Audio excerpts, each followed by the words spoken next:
And like I had explained to a group earlier, we have a waiata in our rohe called takurākau. And depending which parts of Tūhoe you come from, the rani or the taki of the waiata changes. So those of you familiar with takurākau, in Rātopi it will become takurākau rei, taurawa ki te pare.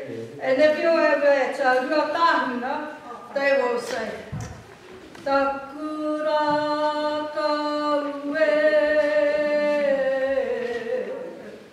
And that's because the people at Ruatahuna, they actually think every kupu that comes out of their mouths, and over in Rātopi, they just go like a flying bullet. Oh, the big hunter, yeah. That relates to it. But it's different. And what about Waikare Moana? Well, Waikare Moana, Ahuarereke o Waikare Moana. Taurawa ki te pare. Because they were half every battle, half Tūhoe, half something else.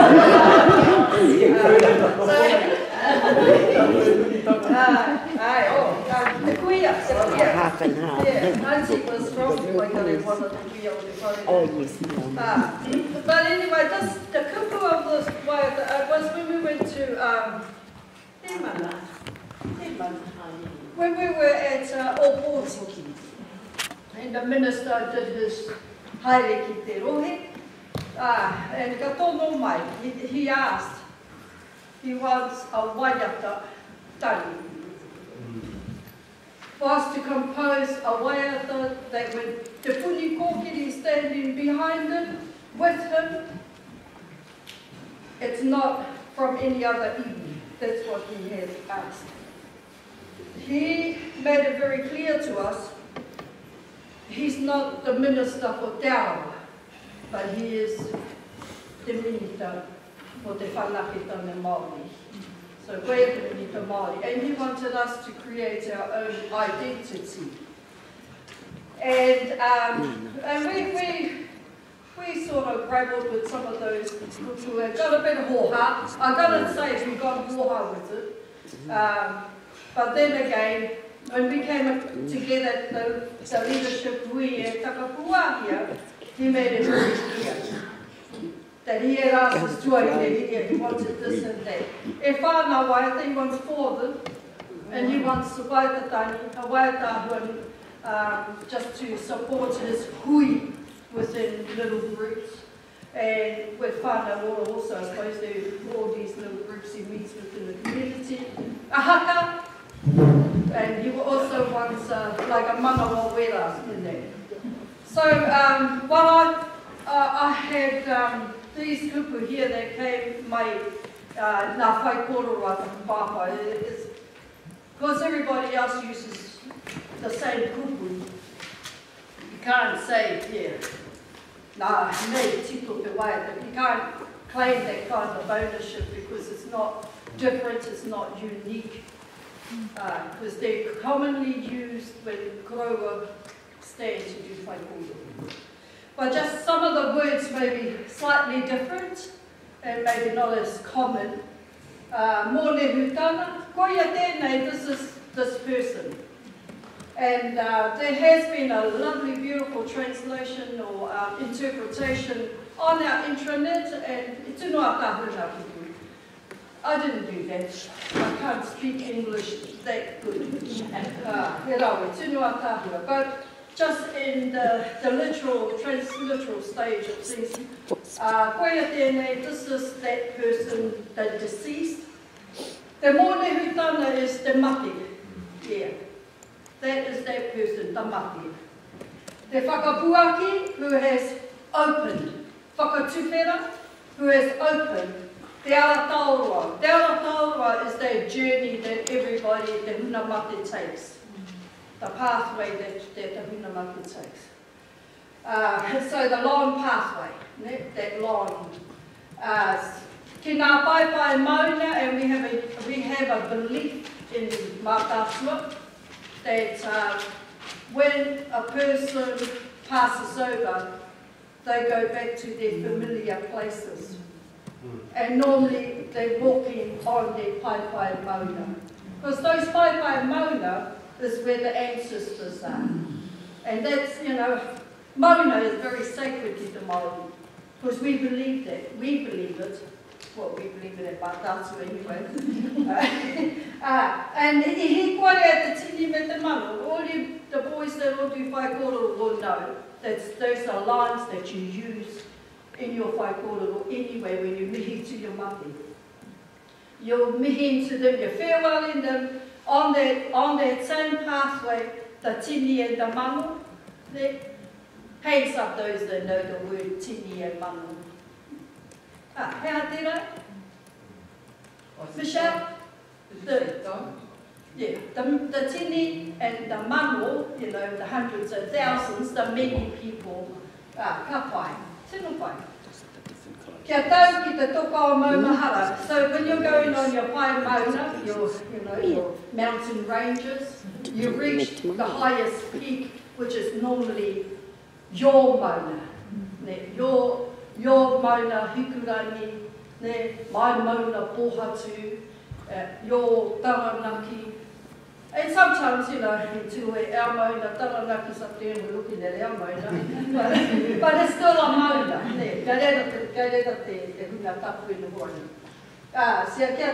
So rested upon mauna, on that sacred mauna. So it's the rock of remembrance.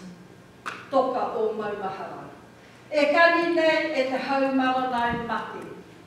Now, kani, there's the shortened verse of kani. Haumaranai mati is all those that have deceased. And of course they are dancing and joyful that you have joined them. Yeah. So as they weave their way through those mountains to the mauna, they come and get you. You don't go down there all by yourself. They come and get you. And then you dance your way back to your people. They all hitting you back. I believe that anyway. I hear it on all my life, so I just believe it. And no kino. Now, no is to bite. You know, and then kino is tino kino. It's that sorrow, that biting sorrow within you that you don't like to feel all the time. And that's what that is. That aroha, that love for your loved one that had passed, biting into you. Kapa? English language? Kakuira, that's the idea behind it. Now, Taku Papa have asked, don't leave your minister to tell Pauli. You bring him back out after you finish. And then when you finish and then you do a bit of 2-3 lines of haka. Oh. The boys can. Oh, you don't. Ka Kei te mihi atu kia koe e hi, mo te whakatakoto mai i tēnei āhuatanga. You know, wa koutou nā reira i tito tēnei tangi. No te mea, mōku tonu, i te kororotanga mai o te minita ke titongia he mea, no te mea, koe e te minita mō ngā whanake Māori, e harai te minita mō te arau. Engari, i roto i tōku hinengaro, aha koa tērā, koe rau na whakapapa. Kāro te whakahe i tērā, nā reira tō muri au i te tito āhuatanga no te mea, aha ko pehe te tangata, you know, o pēne i a tātou nei, he kaimahi noroto i te puni kōki. Engari, ka titiro te tangata kia koe, kare rātou te titiro i te puni kōkiri, ka titiro te tangata ki tō hau whakapapa. And koe re tāku i whakaroai mo te waiata I te waiata a te arawa mōna. A he pērā I te minita ia pita, ka waiata ngā a pine te kura e pari rā, e rā ahuatanga. Ina aha koa e tautoko nei I te whakaaratanga ake o tēnei o ngā waiata tangi. Hei tautoko iaia. Me taku koro mo tetahi atu o ngā waiata hei tautoko iaia, ko ti kete tuhi, ko te mauria te pono. Kāre ko atu, kāre ko mai, ko ti kete nā te tuhi, koera tetahi waiata hei tauawhi iaia I roto I ana neke ki roto I te mātotorutanga o te iwi.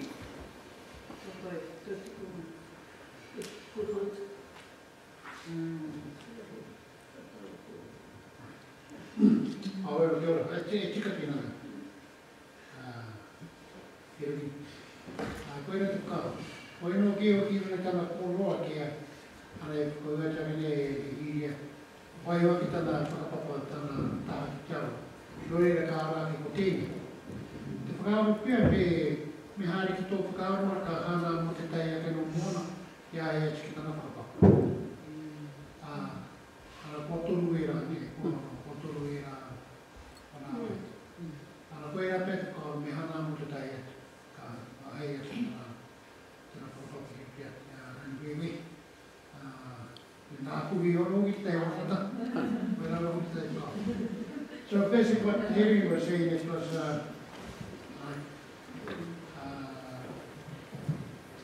Ilya was saying that he had requested a song that didn't align him back to his whakapapa. And Ilya was saying, no matter where you go, people will always recognize you. Although he's the minister of Wellington, be acknowledged in his whakapapa ki tiaro. So at first that's one of the things we need to do at Pokahari is to align a waiata that brings him back to his whakapapa. We already got this from this waiata tangi that is more or less on now, like what he explained, to acknowledge the deceased. And we also, ahead of me as a line two, is that we also got so we already got now two songs. And the third could be now what Terry when he's got to close, because he's brought it up. Nice.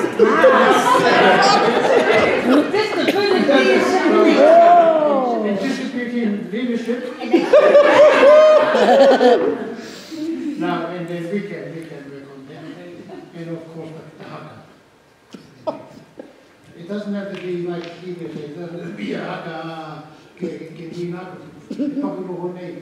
Just to add on ki tēnei. Te arawa e! Kona whakari! Kona whakari!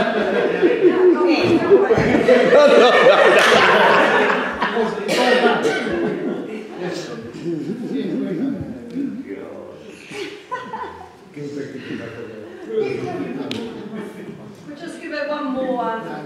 Oh, there must be two more. Yeah. Absolutely right. Maria te pono, tira tāne, kare a hāti tēnā te puni, kogi, i mauti a te pono, ati mi Māori. Okay, I'm not a talker. Ko ia tēnei, Te mone hutanga te kakapua ki te alata oroa. Ki ngā pai maunga. I koe te tini e te mano. Kia tau ki te toka o maunga.